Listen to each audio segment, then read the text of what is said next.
Buenas tardes. Nosotros nos correspondió la exposición del libro de Oliver Sacks, de Vea una voz. Mi grupo está conformado por Laura Páez, Jimena Sanabria y quien les habla, Mayerly González. Eh, Oliver Sacks nació en Londres en 1933.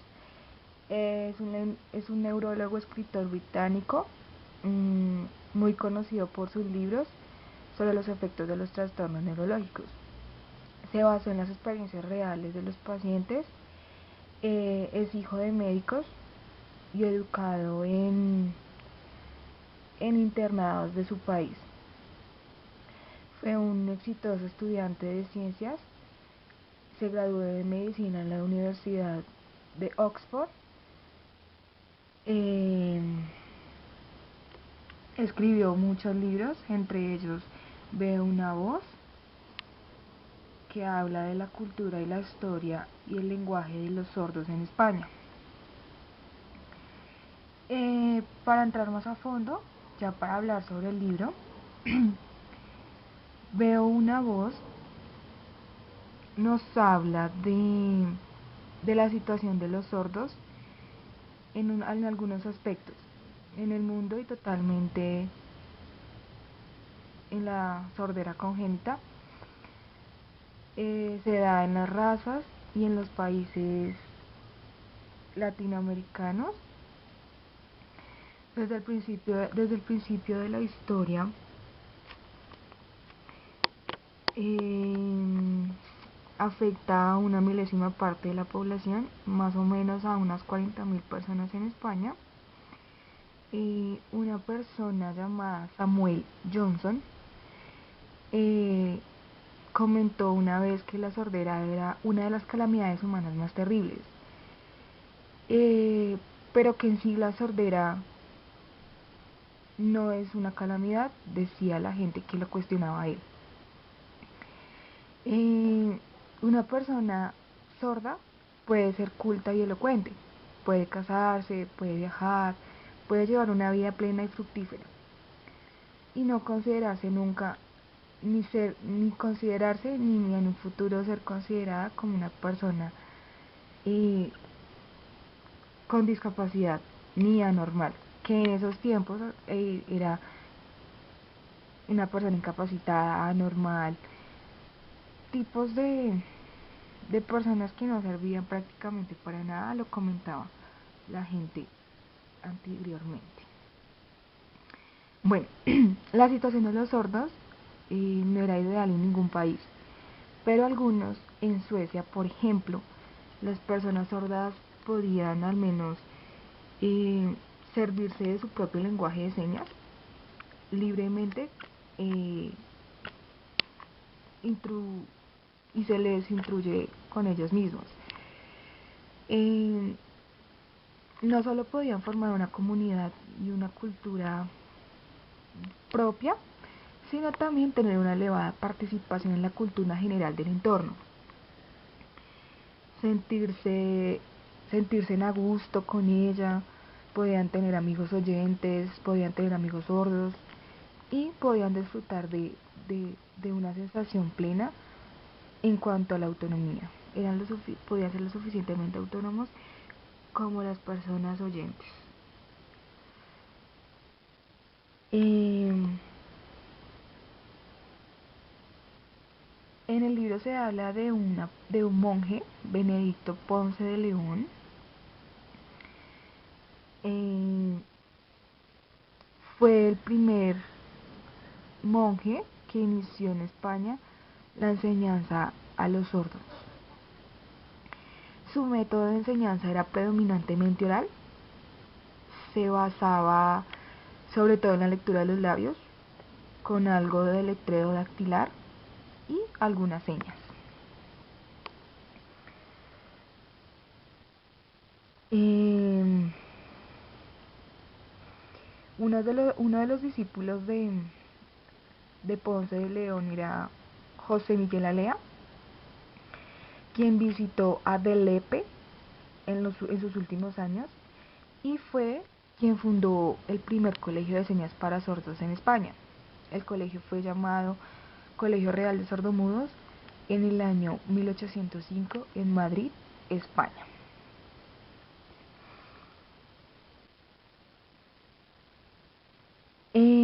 En España se consideró importante, creativo, eh, que los que los sordos entraran a ser partes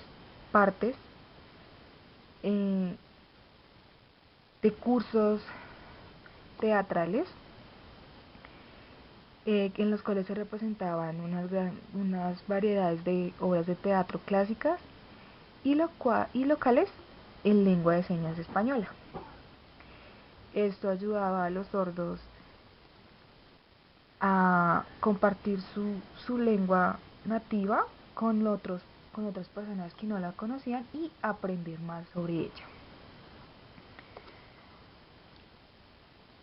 Eh, Era inevitable que la visión oficial de los sordos como personas incapacitadas en los tiempos anteriores, en este tiempo ya se ve como persona con discapacidad, pero en los sordos,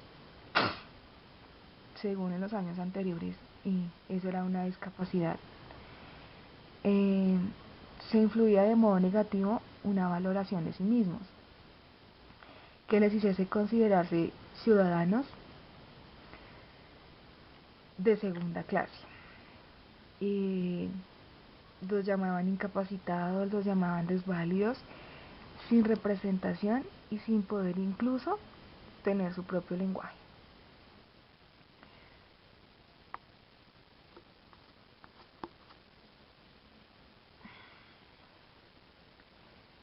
En el libro nos hablan de una persona llamada Marchesi, fue la primera persona en el mundo académico oyente o español que destacó la importancia del lenguaje de señas en la enseñanza de los sordos.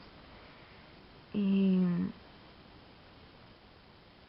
pero las personas que lo rodeaban a él, las personas más cercanas, sus colegas, eh, se mm,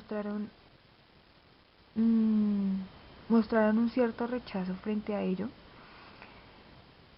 Quedaron sorprendidos cuando él expuso esa teoría por primera vez, porque para ellos la concepción de sordos era una discapacidad o incapacidad, como lo nombraba anteriormente.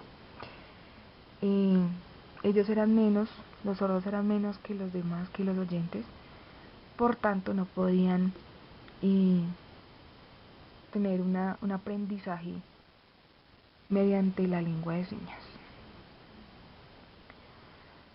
Nos hablaban de que los sordos, eh, como lo dije anteriormente, podían estar rodeados de personas oyentes y conjuntamente aprender de la lengua de señas española. Eh, Se hablaba de que en cierto modo ellos tenían el deber de una enseñanza en la que tuvieran el conocimiento como lo tenían los demás, eh, porque estaban dentro del mundo español, pero la gente los hacía ver como si no pertenecieran en ellos.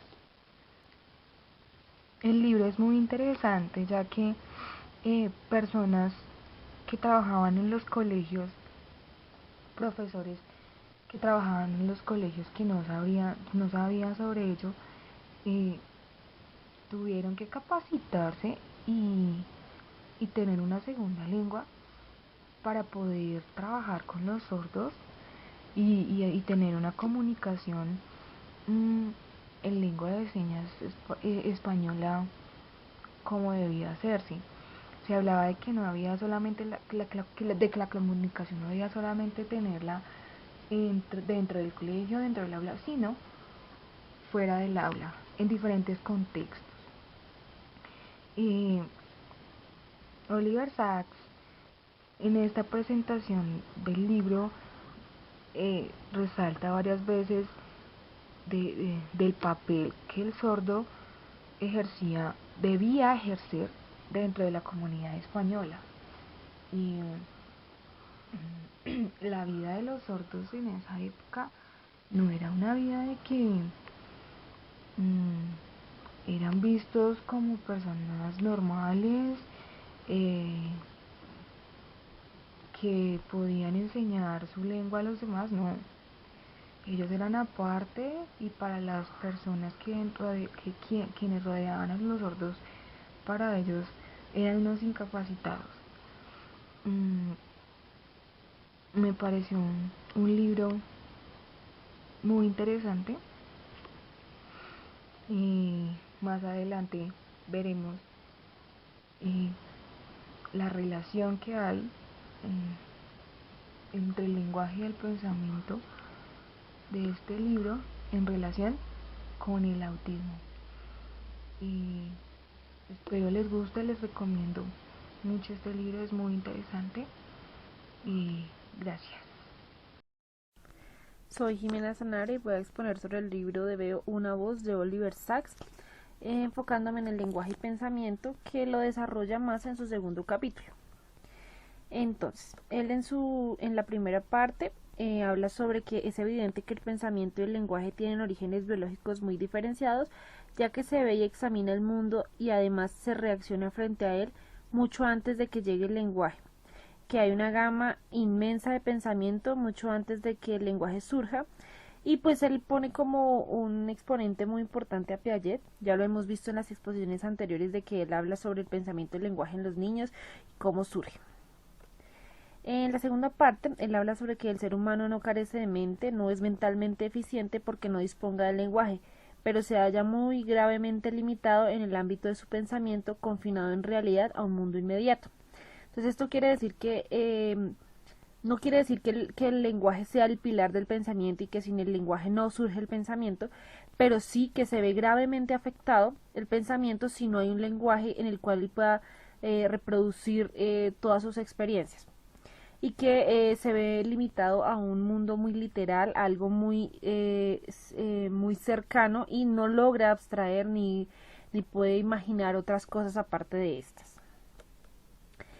Entonces, él habla también de que el lenguaje abre nuevas perspectivas y nuevas posibilidades de aprendizaje y de actuación, controla y transforma las experiencias preverbales, y el lenguaje no es solo una función entre otras muchas, sino una característica omnipresente del individuo hasta el punto de que éste se convierte en un organismo verbal, cuyas experiencias, acciones y concepciones pasan a modificarse todas de acuerdo con una experiencia verbalizada o simbólica.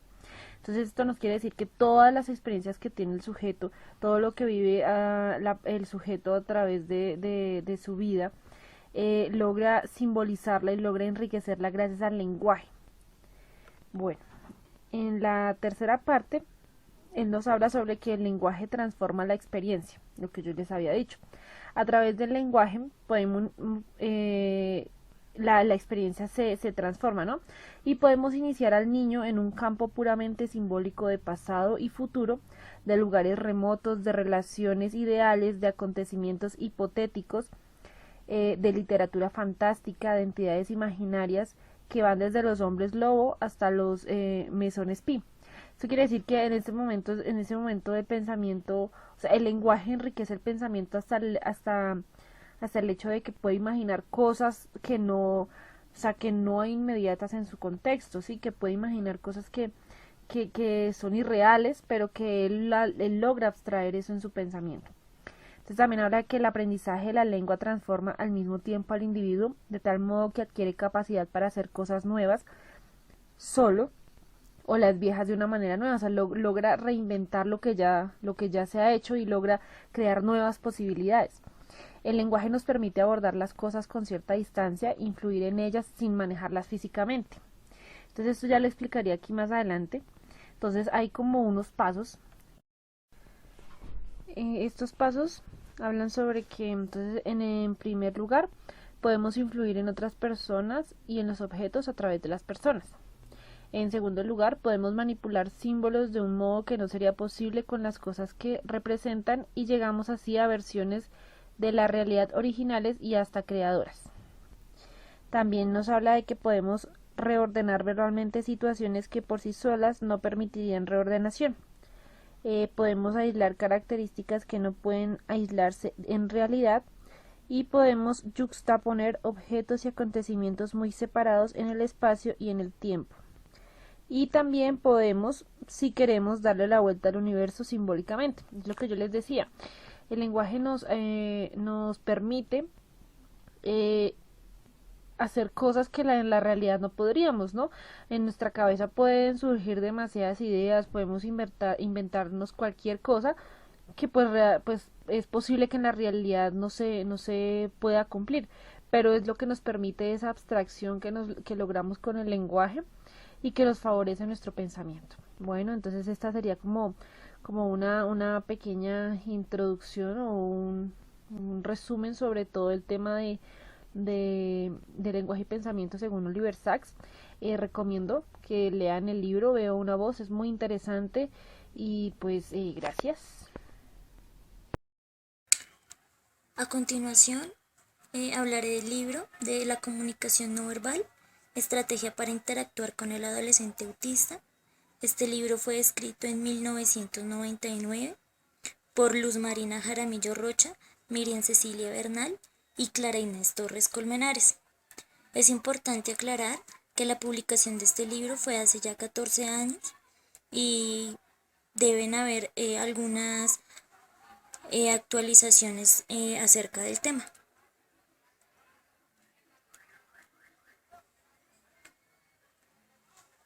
El 2 de abril se celebra el Día Mundial de la Concienciación en Autismo. Este libro se escribió básicamente buscando una perspectiva pedagógica, la cual aporte elementos básicos que se deben tener en cuenta al compartir con el autista.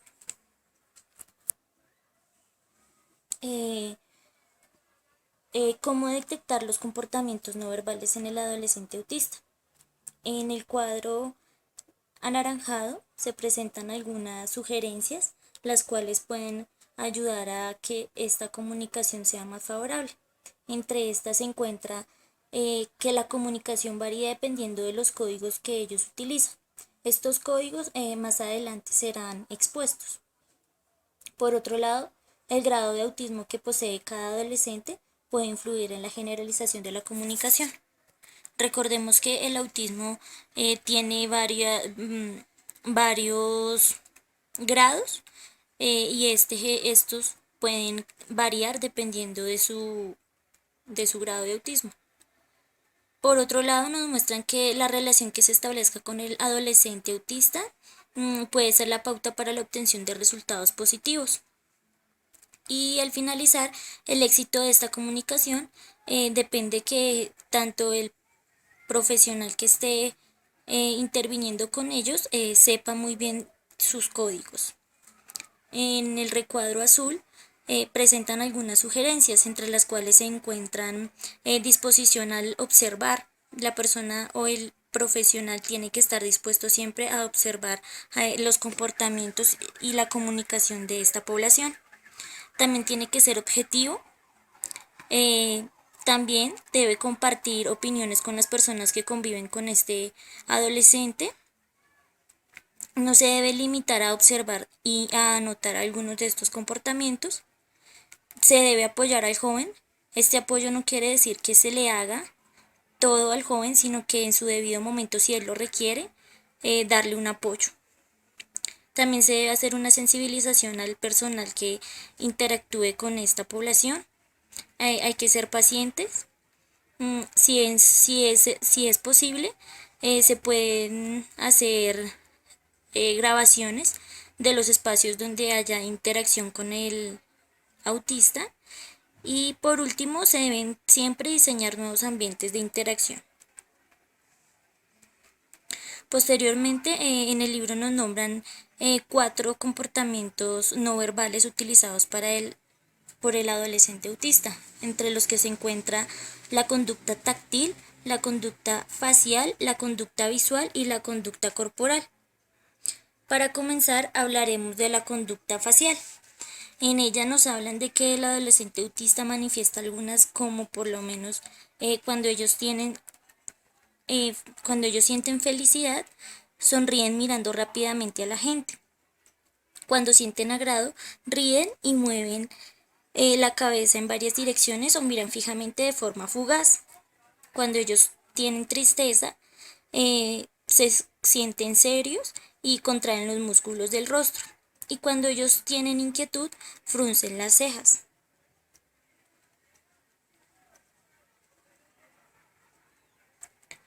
En cuanto a la conducta visual, esta población se detectan algunas de ellas. Distracción, fijan la mirada en la nada. Alerta, miran de un lado. Indiferencia, evitan la mirada. Y si quieren participar en alguna actividad, miran la actividad que están realizando. Cuando estos adolescentes sienten agrado, miran fijamente a la persona u objeto que le llaman la atención, entre otras.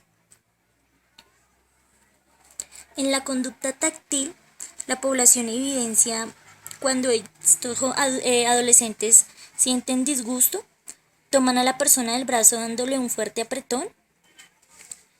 Cuando no quieren participar en ninguna actividad, manipulan objetos. Para ir al baño, en el caso de los jóvenes, hombres, ponen la mano en su pene.